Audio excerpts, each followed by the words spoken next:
So, you want to be a real estate investor, but where do you start? How do you know what information and sources to trust? That's where I come in. I'm Jonny Cattani, and this is the Investor Relations Real Estate Podcast.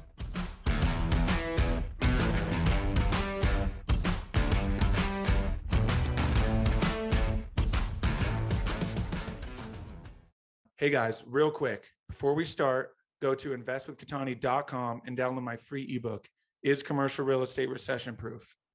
Now to today's show. What's up, guys, and welcome to another episode of the Investor Relations Real Estate Podcast. I'm your host, Jonny Cattani, and I'm joined today by Dan Kennedy. Dan has actually invested in real estate since 2011, focusing on well-located investments with strong cash flow in markets from California to Texas. 2017, Dan began divesting his single-family residence portfolio, focused on commercial real estate acquisitions. Dan started investing in syndications, allowing him to further diversify his holdings in Class A student housing developments in downtown Los Angeles. Driven Capital Partners, Dan's focus is on asset management and investor relations. Dan manages DCP's portfolio of assets meticulously, optimizing each property's potential while implementing the business plan that was put in place upon acquisition. Dan retired from a 12-year professional soccer career in 2017, where he most recently played for the LA Galaxy. Dan, welcome to the show. Thanks for having me. Absolutely. Looking forward to today's conversation.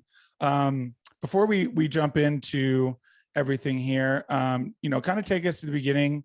You had an awesome professional soccer career. Where in that did you kind of discover building wealth and real estate investing and led you to where you're at now? Yeah, my real estate exposure and just kind of like appetite and interest was just always kind of on the radar for me, even in like high school.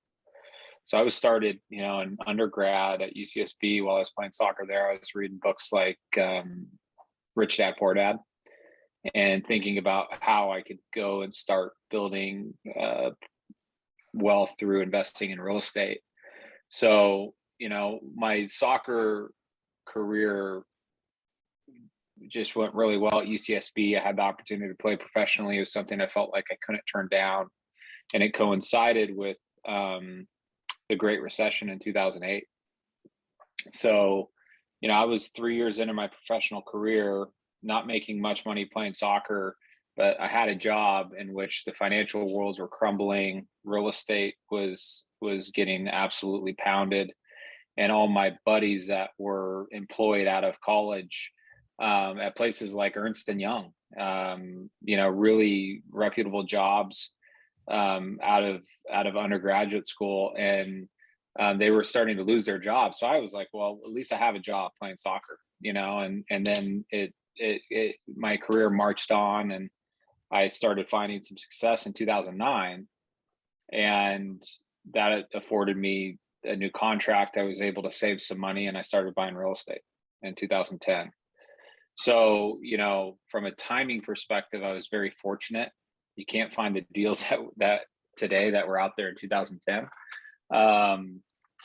And I was the entire time very focused on trying to create a portfolio of holdings that gave us enough cash flow to offset my job income for the, planning for the day that my career was going to be over. And that's the reality of pro sports. You just don't know when it's going to be over, right? You think you're going to have this long career where you ride off into the sunset. And for 99% of the folks, it's just not the way that it happens. So my career ended before I thought it would end. I ended up retiring when I was 34, almost 35 years old. And I was a goalkeeper. I thought I could play till I was 40 and I'm not quite 40 yet. So I've been retired for 5 years. And at the end of my career, I really was at a fork in the road in terms of this career choices and what I wanted to do next. And real estate was just more attractive long-term to me than staying inside of sports. And I had some wonderful experiences while I was at business school at USC at the end of my playing career with some real professional commercial real estate investment operators. And I invested with them passively. I learned their business. And I just had that kind of light bulb moment where I was like, this is exactly what I need to be doing for myself, my family, and then my friends and family from like a passive investment perspective. Awesome. I love that. That's such a cool story. Do you think you could still play? Do you think you could still hang out there? No. Physically, I can't. I just had my hip replaced 2 weeks ago. So Fair enough. there's no way.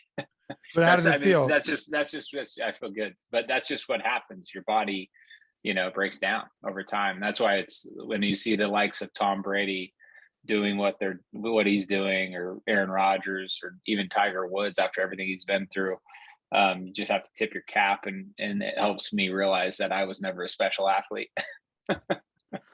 Yeah, despite being professional, it's got to be a little humbling to see that for sure. Yeah. But that's like those are like once in a generation type people for sure.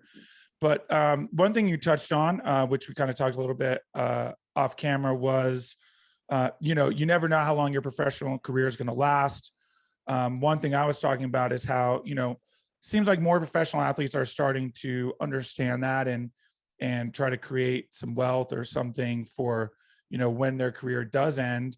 And you mentioned that professional athletes are some of the investors for you. What does that look like in terms of educating them and helping them, kind of get that financial knowledge, especially at a young age when, all of a sudden you could be coming into potentially millions of dollars?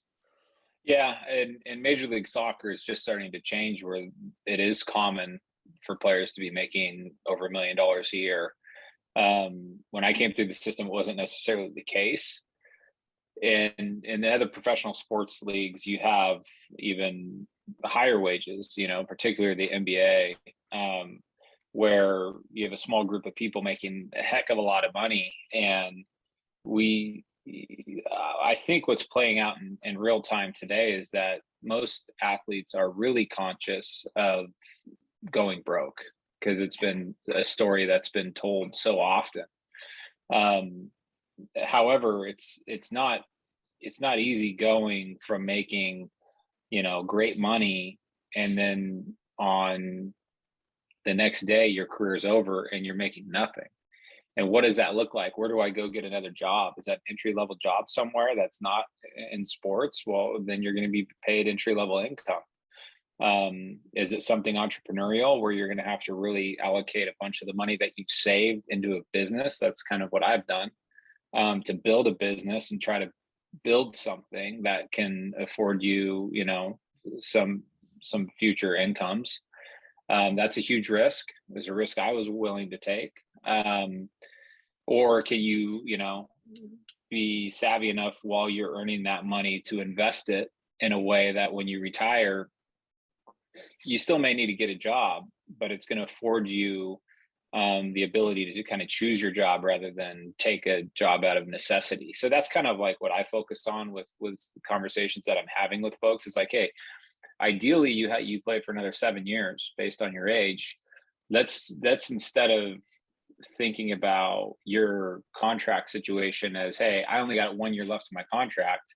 Let's play it more likelihood of like, okay, I'm probably going to play for 5 or 7 more years. I'm going to go through a contract negotiation. I may need a little extra cash on the sidelines, but it doesn't mean I can't invest.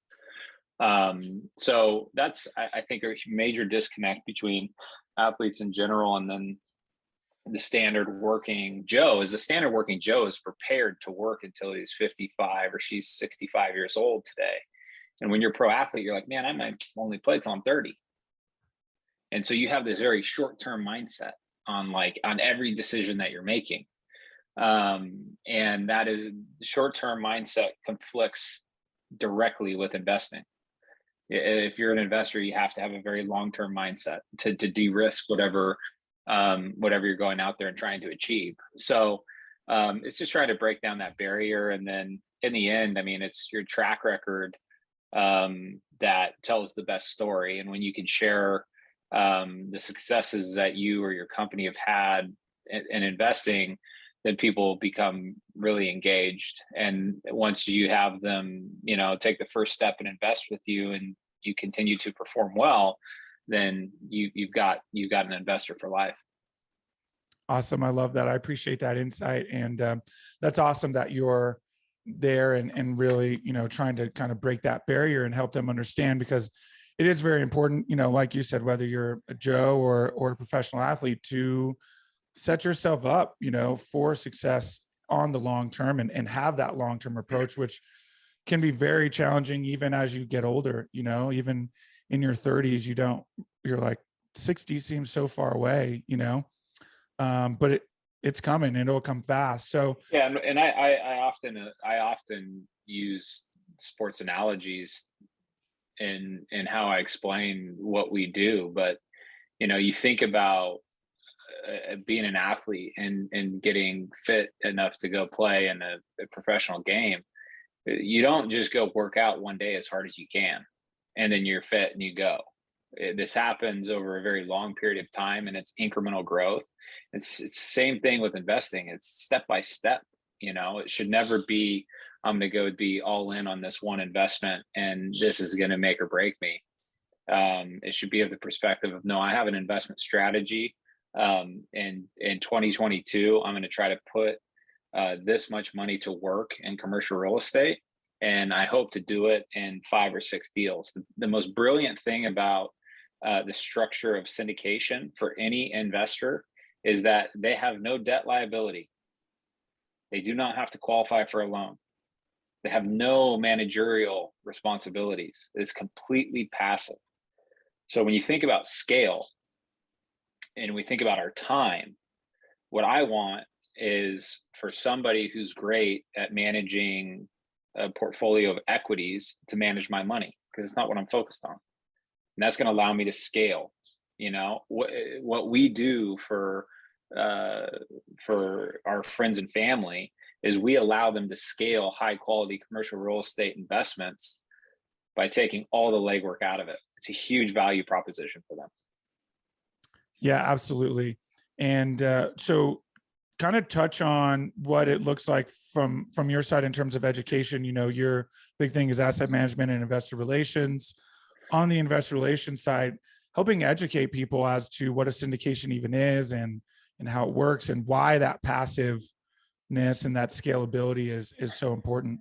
Yeah, I would say, maybe early on in our business, that was a high priority of ours. I think now that we have about 150 unique investors, and I would say 140 of them have invested in more than one deal. Ballparking it. So the vast majority have invested in multiple deals. And what we try to do is utilize the same language and in our investment offerings to keep things parallel. And we, Driven Capital Partners, invest in 2 types of assets today. We're opportunistic, could change, but in today's market, we look for heavy value add or ground up development opportunities in the apartment asset class, the multifamily asset class in Santa Barbara, California. That is it. It's the only location we do it in. Highly operational. It requires us to have boots on the ground. Our entire shop is based in Santa Barbara, so it makes sense for us to do it here. And then on the out of state acquisition pipeline right now, all we're focusing on is warehouse space. So could be true light warehouse, it could be some flex office warehouse, but it's warehouse focused. And predominantly where we're buying that right now is throughout the Midwest. And so go ahead. No, go ahead. Continue. Well, so those are actually we view them as very complementary holdings. So in the apartment sector in Santa Barbara, you have an extremely supply constrained market.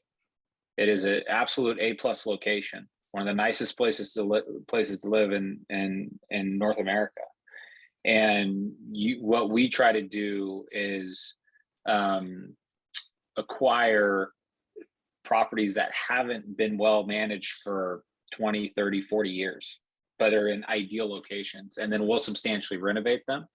And then we also look for land that we can entitle and build ground up.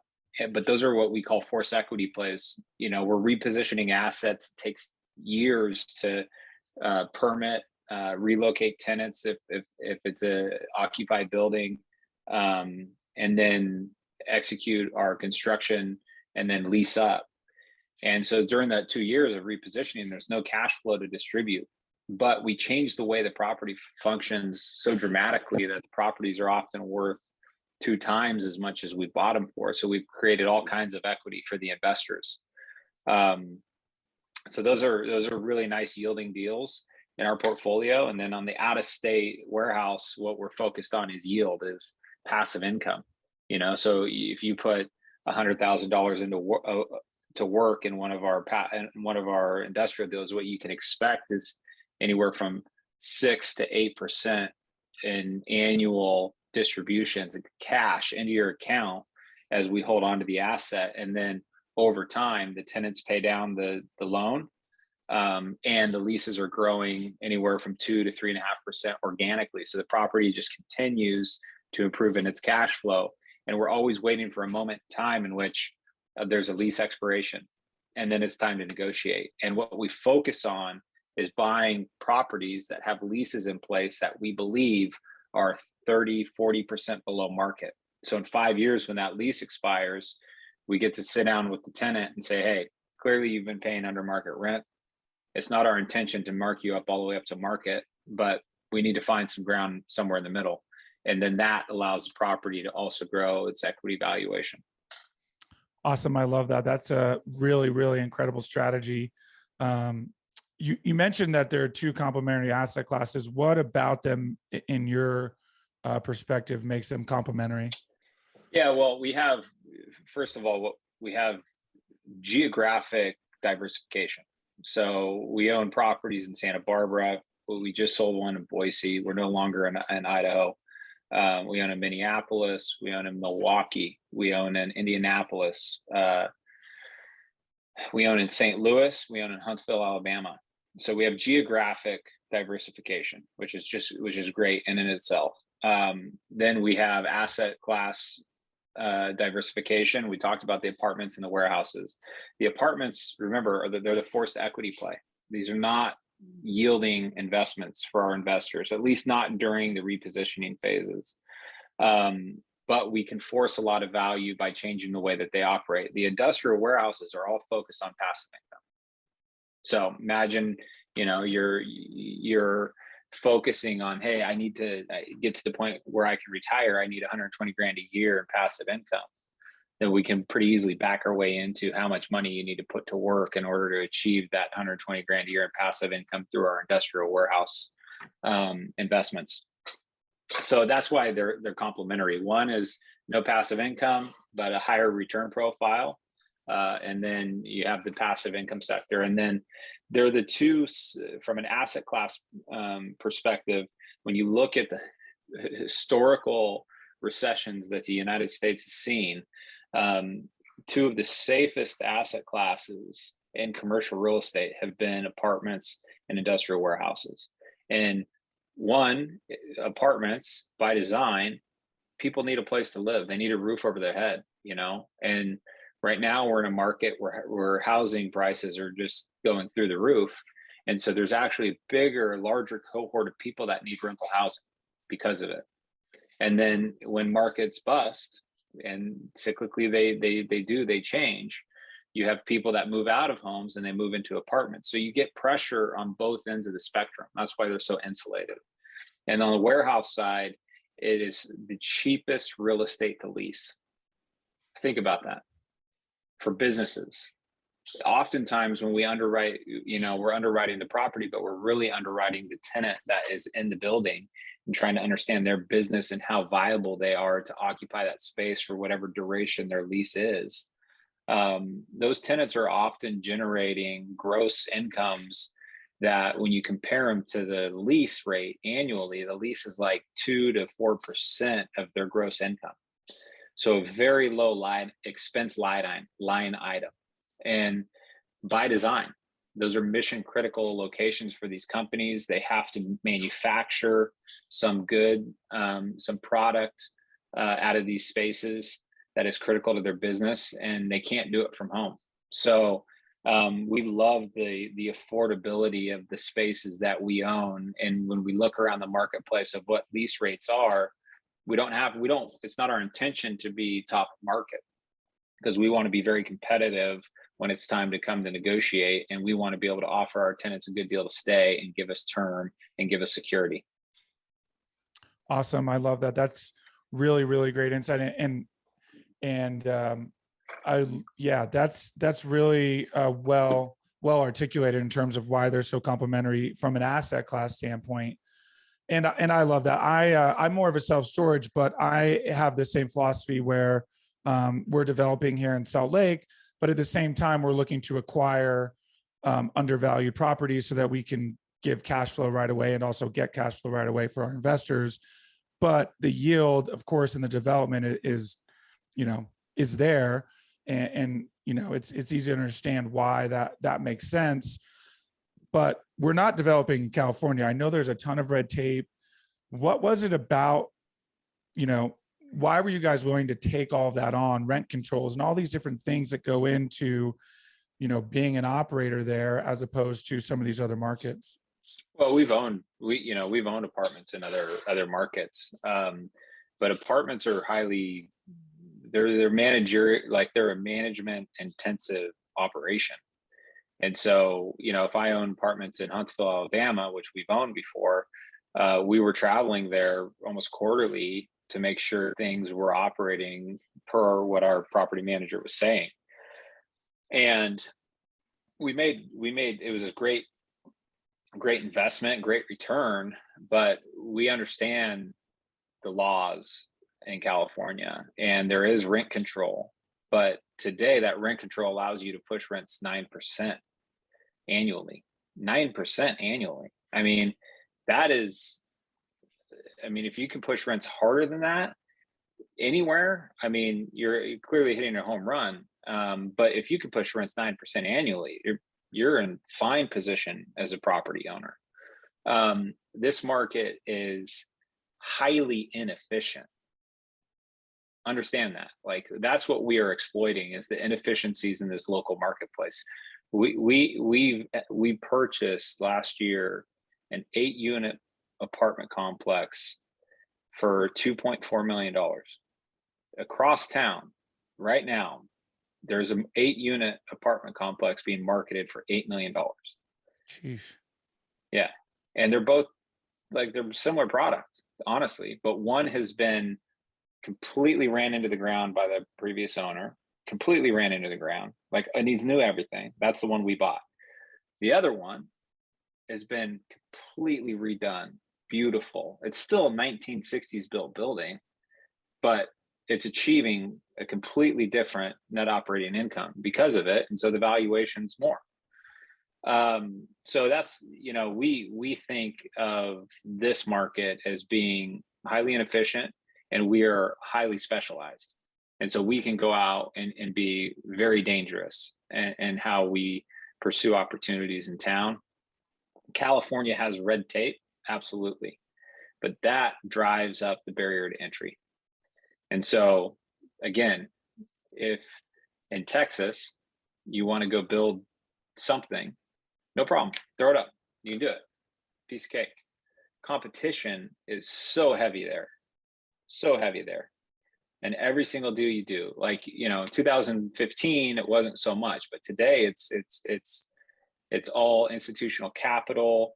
It's Wall Street. That is Dallas now. And we're small fish in a small little market, and we're just going in on deals, and we can build a local reputation that when we come to the table to buy something, maybe a 25-unit apartment complex, but that 25-unit apartment complex could be worth $15 million, So you can go and sit at a table and be like, yeah, these guys own a handful of projects in town with the right buyer, and we can go play a little bit of a competitive advantage with the relationships that we've built here. We also control construction. So it's a partnership with a construction company in town in which we give them a significant amount of volume and business every single year, which saves us costs. We don't directly own the company, but it feels like we're walking on the same side of the street. So that's it. The apartment game for us is all about control. If the market shifts and changes over the next couple of years, I'm not saying we won't ever get back into apartment ownership out of state. It's appealing to us. But the way we can manage it here in town, we know we can make some money doing it. Awesome. I love that. And I was going to ask if you guys are vertically integrated, especially on the construction side, because that's where, when you're developing is really, like you mentioned, the control, that's. Yeah. So we build budgets. We build budgets together. I hire third-party contractors. I negotiate almost every single contract we have. And you save 10, 12% here and there, and you turn around, you look up and you come in under budget, and everyone else is saying, well, pricing is through the roof. How are you guys coming in under budget? And it's like, hey, listen, I need you to do this roof for me for 75K. And I got this property down the street that you can do that roof too. And I'm going to have another one in 3 months. So you got to be able to do this for 75K for me. You know what I mean? And it's crazy, but the relationship side of that and the trust that you build, it becomes a very powerful tool. Wow. That's really awesome insight. I appreciate that, because that's a really, I don't want to say easy, but a really solid foundation, to create that by saying, hey, listen, we need it at, a lower price than you would typically do, but we're going to give you so much more that you're going to get that volume. And we'll keep you busy. We'll keep you busy. I love it. That's awesome. Yeah. Well, as we kind of wind down here, what, you mentioned you may maybe pivot in the future. We'll kind of see, but what does it look like now for you guys for the future? Yeah, well, I think it's, the unique thing about our shop is that we are opportunistic. I mean, one of the first markets we tapped into was Huntsville, Alabama. And it was largely because Toyota, Mazda, Mercedes-Benz, Facebook, Google had all announced developments there that were going to come online in 2021. So last year. And, we tapped that market early. We wish we were in a position to have purchased a lot more there, but that was a data-driven decision. And that is how we analyze trends in the marketplace. Similar to the Midwest industrial marketplace, we started buying 2 years ago and we were purchasing 8 caps. Now everything's trading like sub 6, so everything's from a market perspective has really worked in our favor. And we're looking all the time and trying to figure out what the next best opportunity is. I see a lot of syndicators that are highly specialized, similar to what we do with apartments in town, but only do one thing. They only do apartments in one market, and that's it, right? We kind of think of Driven Capital Partners as a family office between my partner, Matt Seamus, and I, and we're trying to build a portfolio of real estate that we want to own for, generations. Doesn't mean we're not going to sell and trade up and grow, but so it's got to have a bunch of diversification in it. We can't be oversaturated in one single market. But yeah, we've done about 250 million in transactional volume, a little over 100 million assets under management. It's always changing because we're trading in and out of deals on a monthly basis. And we have, 8 different states we've done business in. I think that's pretty meaningful. Today, literally the mix of portfolio is 75% warehouse, 21% multifamily, and 4% medical office. Medical office was a thesis of ours pre-COVID. And the assets performing great, but we're not pursuing any more medical office deals. And today, equity markets have been going absolutely in the tank for the past month. But what we focus on is non-market correlated returns through commercial real estate investing, So when you look up at your 401k or your Roth IRA or, a bunch of stocks that you may own, and they get pounded because of geopolitical tension and high energy costs and inflation, and the companies that you own are still doing just fine, but the market's changed and you've lost 40% of your net worth. And this is why real estate wins over time, because we place tenants in these buildings and they consistently pay rent. And that, you have a terrible month in the equity markets, and then you look at what's happened at the properties under our portfolio that month, same month, nothing's happened. So that's why it's a non-market correlated return, and that's why it's so attractive. So yeah, we were cautiously optimistic about, maybe we are heading into recession. There's going to be headwinds, but we think that will present its own opportunities. Yeah, absolutely. You made a lot of great points there. I literally just wrote a blog about how my stock account, because I was a stockbroker, so that's where a lot of my stuff was before I got to commercial real estate. And like you said, 40%, exactly when I wrote it, what had happened. And yeah, it hurts to see, right? And I liquidated and licked my wounds, and it really shows you, like you said, how consistent commercial real estate is. And especially when you get with a good operator like you guys, and like you mentioned, we may have headwinds, but the ones who are setting themselves up, like you guys are, have a good foundation, good business strategy, are going to be the ones, poised to either, find some distressed assets or at least weather the storm and make it out the other side. And those investors are, and then there'll be more investors flocking to operators like that. Yep. Because if you just started passively over the last 3 to 5 years, you could almost have been with any operator and pretty much 2x your returns. But that's going to change, right? And we're going to see who set themselves for me, up. The operator is all about trust. Absolutely. I've invested pretty passive. I've been an active passive investor, and the only issue I've ever ran into is trust. I can accept a deal not performing for some reason that was unforeseen as an investor, but what I can't accept is some ethical issue that the operator wasn't being honest with us about. So that's, prior to, like, if I'm just putting my investor hat on, that's the biggest piece of advice for anybody that's in on this, is to really do a deep dive on who you're investing with and make sure that they have a track record, and make sure that this is their full-time job, and that this is priority number one when they wake up in the morning. Because in the end, that's what's going to it's what's going to garner the result. That's the end result from the investment that you make, is somebody being diligent and executing and seeing out the business plan. And if the business plan doesn't work out, you got to have optionality. Absolutely. Really well said there. Well, we're winding down here, but I've got 5 questions I ask all of my guests, so we'll jump into those. First question: best advice you've gotten from a mentor? Oh man, I've had plenty of great mentors along the way. Integrity, honesty, work ethic. Those are like the 3 most important pillars for me. It's helped guide me throughout my career. And that's something that some of the folks that are mentors of mine probably don't even know it. I just look up to them.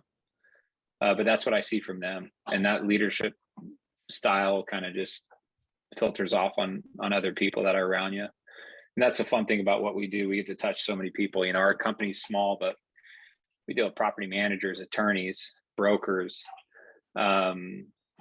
contractors, designers, our investors. It's such a broad group of people we get to impact and work with, that just back to the long-term mindset of investing, just do things right and do things the right way. Absolutely. I love that. What is it about your career that makes you feel like you're fulfilling your why? Well, this is the fun part about the business is when you identify an opportunity, you execute that opportunity, and it works out as or better than projected. And everybody that is involved is thrilled, and you've improved their lives. And, it's been not for lack of effort or hard work on our team side, but it's nice to be rewarded for that hard work. Absolutely. Couldn't agree more. Favorite non-real estate or investment related book? Yeah, that's tough. Everything I read is investment related as I think about it. Give us like a self-help. You got a good self-help? Yeah, well, I mean, I like inspirational stories, Into the Wild, Into Thin Air. I really started reading some of this cryptocurrency and Bitcoin phenomenon, trying to understand it. So just growth opportunities and motivational stories. Love it. If you could have any superpower, what would it be? Oh, you gotta be able to go back in time, man. Absolutely. I love it. Cool. Last one. What's the best way for people to get a hold of you and learn more? Yeah, our company is called Driven Capital Partners. We have a website, pretty simple website called drivencap.com. My personal email is dan@drivencap.com, and my cell phone 714-612-7686. So you reach out anytime if you have an opportunity or interest in investing. We're always just looking to grow. Awesome. I love it. Dan, thank you so much for all of your insight and your time. I really appreciate it. All right, John. Thanks, buddy. Absolutely. Hey guys, thank you so much for watching today's episode. I hope you really enjoyed it. Listen, I know it's cliche and you hear it all the time, but please don't forget to like and subscribe to the channel so you know when the next video is coming out. Even though this is technically a daily podcast, you know it's coming out the next day. We have a ton of content coming your way. So please like and subscribe. It helps a ton. Leave comments. Would love to know what you guys think. And we will see you on the next one. Thanks so much.